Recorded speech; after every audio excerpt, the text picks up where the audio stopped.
આવતીકાલે 14મી ફેબ્રુઆરીએ વસંત પંચમી અને વેલેન્ટાઇન ડે એક સાથે આવી રહ્યા છે, એટલે કે પૂર્વ અને પશ્ચિમની સંસ્કૃતિના તહેવારની એક સાથે ઉજવણી થશે. પ્રકૃતિ પ્રેમી ભારતીય સંસ્કૃતિના વસંત પંચમીનો સંબંધ સરસ્વતી અને પ્રકૃતિના પૂજન સાથે છે. ભારતમાં વસંત પંચમીની ઉજવણી સદીઓથી ચાલી આવી છે, પણ હવે પશ્ચિમના દેશોની અસર હેઠળ ભારતમાં હળવેકથી પ્રવેશી ગયેલો વેલેન્ટાઇન ડે યુવા વર્ગ પર છવાતો થઈ ગયો છે. ભારતીય સંસ્કૃતિ સાથે સંકળાયેલ તહેવારો બહુ ખર્ચાળ હોતા નથી, પરંતુ માર્કેટિંગના જોરે ઉજવાતા વેલેન્ટાઇન ડે જેવા પશ્ચિમી તહેવારો લોકોને બિનજરૂરી ખર્ચ તરફ ધકેલી મૂકે છે. વેલેન્ટાઇન ડે દરમિયાન ઓનલાઈન ગિફ્ટ આર્ટિકલ્સ, ચોકલેટ વગેરેનું વેચાણ કરોડો રૂપિયામાં હોય છે અને દેશની સંસ્કૃતિ સાથે વણાયેલી વસંત પંચમી નિમિત્તે કોઈ મોટો ખર્ચ થતો નથી. માં સરસ્વતીનું વોટ્સએપ શુભેચ્છાના સંદેશા વહેશે, શાળાઓ સરસ્વતી પૂજનના કાર્યક્રમો યોજાશે. પણ વસંત પંચમીને વણમાંગ્યું મુહૂર્ત કહેવામાં આવે છે. વસંત પંચમીએ સૌથી વધુ લગ્નો જોવા મળશે. વેલેન્ટાઇનને પ્રેમનું પ્રતીક ગણવામાં આવે છે. વસંત પંચમીને સોળે કળાએ ખીલેલી વસંતની સાથે સરખાવાય છે. વેલેન્ટાઇન ડે સાથે કોઈ પ્રકારની આધ્યાત્મિક કે તત્વજ્ઞાન સંકળાયેલા નથી. રહીશો ભાઈ રહીશોની જેમ યુવા વર્ગ તે સેલિબ્રેટ કરી રાખે છે. માત્ર વેલેન્ટાઇન ડે નહીં, આખું વેલેન્ટાઇન વીક ઉજવાય છે, જેમાં રોઝ ડે, ટેડી બિયર જેવા જાત જાતના અતરંગી દિવસોને પણ સામેલ કરી દેવામાં આવ્યા છે.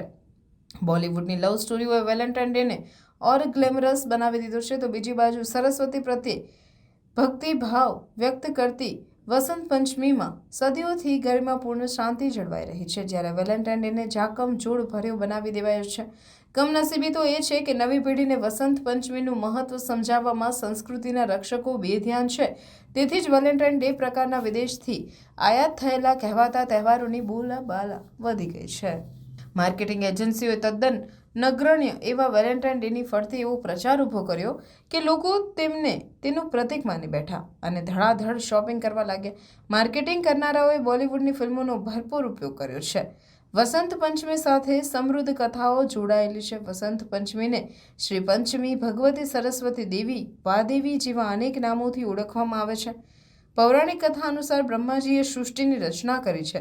વીણાવાદિની માં સરસ્વતીના પ્રાદુર્ભાવની વાત રસપ્રદ છે. એમને પૃથ્વીના જીવોમાં ધ્વનિ અને વિદ્યાનું પ્રદાન કરવાનું કહેવામાં આવ્યું હતું.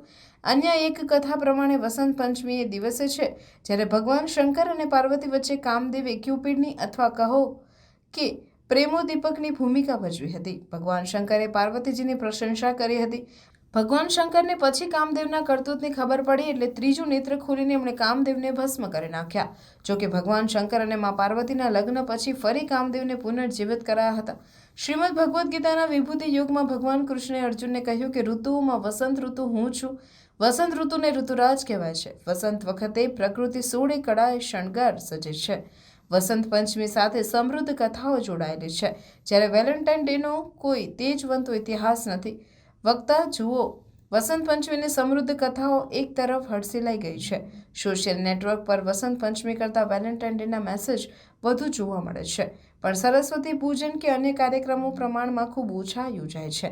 આમ વસંત પંચમી સાથે સમૃદ્ધ કથાઓ સાથે જોડાયેલી હોય છે, જ્યારે વેલેન્ટાઇન ડેનો કોઈ તેજસ્વી ઇતિહાસ નથી.